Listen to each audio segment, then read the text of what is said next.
la Bible, à la lumière de la Bible.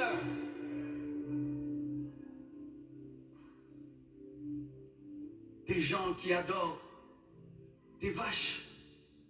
Des vaches. Il y a des endroits, mes frères, quand une vache s'arrête, même au milieu de la route, tout le monde s'arrête. Parce que c'est Dieu. Il y a des gens qui croient en la réincarnation. Que tu peux mourir ici. Et puis tu nais ailleurs. Que nous avons plusieurs vies. Et si tu n'as pas bien vécu dans cette vie, tu vas ranger dans l'autre. Imagine cette hérésie-là. Toi, tu penses que tu as 10 vies, alors que tu n'as qu'une seule vie. Il y a des gens qui croient au purgatoire, que si on meurt, on ne va ni au ciel, ni en enfer.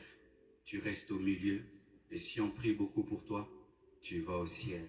Tu t'imagines cette hérésie, comment ça peut détruire quelqu'un que les prières peuvent sauver. Il y a des gens qui croient que tous les hommes iront au ciel parce que Dieu est bon. Il y a des gens qui croient que l'enfer ne peut pas exister parce que Dieu est tellement bon. Les hérésies, les hérésies, les hérésies. C'est pourquoi connaissez la Bible. Parce que pour sortir un homme des hérésies, tu dois connaître la Bible. Si tu ne connais pas la Bible, tu ne peux pas sortir un homme des hérésies. Le problème, c'est que les hérétiques maîtrisent leurs hérésies. Mais ceux qui sont dans la sainte doctrine ne maîtrisent pas la sainte doctrine et nous n'avons pas des arguments pour les déstabiliser. Faites attention, vous qui aimez vous promener partout. Tu es un pasteur, mais tu te promènes, et puis tu mélanges. Un jour, un jeune garçon vient me poser la question, « Pasteur, quelle est la différence entre le prophétique et la divination ?» Des telles choses qu'on enseigne aujourd'hui aux jeunes gens, que la prophétie, c'est Dieu qui la donne. Mais quand tu entres dans la dimension de la voyance, c'est toi qui décides de voir. L'occultisme. L'occultisme. Ces termes voyance-là viennent d'où?